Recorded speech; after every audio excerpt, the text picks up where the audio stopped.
বেআইনি পার্কিং ফি নিয়ে বুধবার রাতে হাওড়ায় ক্রিসমাস কার্নিভাল ঘিরে রীতিমতো ধুমধুমার পরিস্থিতি তৈরি হয়েছিল বিধায়ক মনোজ তিওয়ারি ও হাওড়া কর্পোরেশনের চেয়ারম্যান সুজয় চক্রবর্তী গোষ্ঠীর মধ্যে, যার জেরে সময়ের আগেই বন্ধ হয়ে যায়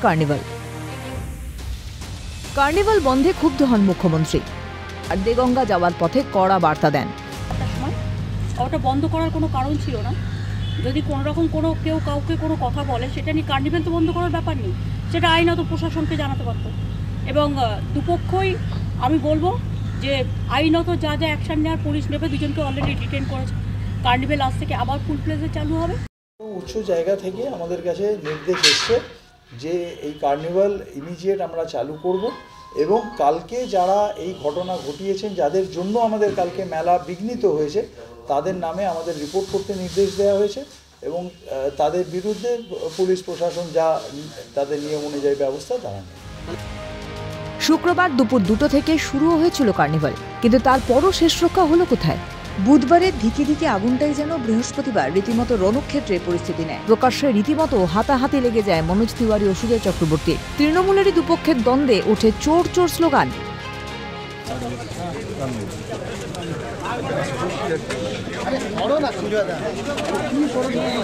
আমি তো ওইখানে দাঁড়িয়ে আছি।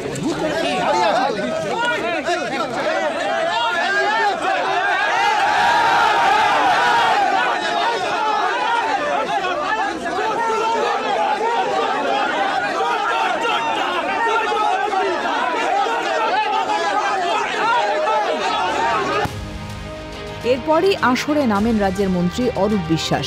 কিছুক্ষণ পরেই মনোজ তিওয়ারি ও সুজয় চক্রবর্তীকে পাশে বসিয়ে সাংবাদিক বৈঠক করেন অরূপ বিশ্বাস। বার্তা আসে, সব মিটে গেছে। কোনো বচসা হয়নি, এটা হচ্ছে যে এত মানুষ একসঙ্গে ছিলেন, পায়ে পায়ে লেগে গেছে, সেটা নিয়েই হুড়মুড়িওর যা ব্যাপার হয় সেটাই হয়েছে। সঙ্গে হুড়মুড়িয়ে খেয়ে পড়েছে, এটাতে কোনো বচসার কোনো কিছু নেই। আমরা সবাই এক। ছোট জায়গার মধ্যে এত লোকের এন্ট্রি করতে গিয়ে পায়ে পায়ে লাগার কারণে একটু ভুল বোঝাবুঝি হয়েছিল, সেটা মিটে গেছে। আমরা তিনজন এখন বসে এইখানে আপনাদের কাছে প্রেস কনফারেন্স করছি। সেইখানে কোথাও একটা ওনার মনে হয়েছে উনি আমার সামনে চলে এসেছেন, আমার মনে হচ্ছে উনি আমার সামনে চলে এসেছেন, পায়ে পায়ে লেগে গেছে। সেই জন্য সেই জায়গাটাকে ঘটনাটা এরকমই হয়েছে, এর বেশি কিছু হয়নি। এটাকে বেশি করে ফুলিয়ে ফাটিয়ে দেখানোর কোনো দরকার নেই। উল্লেখ্য, ভাটপাড়ায় অর্জুন সিং সোমনাথ শ্যামের বাকযুদ্ধে গত কয়েকদিন ধরেই তপ্ত ছিল বঙ্গ রাজনীতি। দেগঙ্গা যাওয়ার পথে মুখ্যমন্ত্রী যেমন বার্তা দিয়েছিলেন হাওড়া নিয়ে, তেমনি দেগঙ্গার অনুষ্ঠান মঞ্চ থেকেও বার্তা দেন দলীয় কর্মীদের উদ্দেশ্যে। আমি কোনো ঝগড়া অ্যালাউ করব না।